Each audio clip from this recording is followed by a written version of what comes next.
So let's go up to the summit. So this is an aerial view looking into the new expanded Halemaumau crater. This is the parking lot. And what you're seeing is ground cracks, several of them that are running right through the parking lot area, and those ground cracks have offset a couple of meters. And so this part of Halemaumau crater rim on the south side is starting to slip into the crater proper as the magma withdraws from below. Try to put this a little bit in perspective. We've talked about this whole Halemaumau crater dropping, enlarging, and now adjacent parts of the caldera floor are starting to be enveloped into the crater.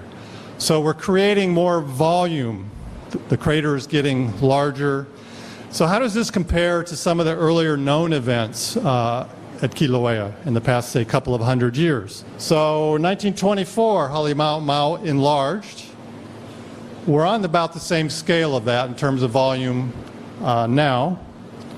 And I wanted to point out there have been some larger subsidence events in the history of the volcano that we know about just in the early 1800s, when Halemaumau was active and when the whole caldera was much deeper. When Westerners first arrived about 1823 or 4 and viewed into the Kilauea crater caldera, it was on the order of about 1,700 feet deep.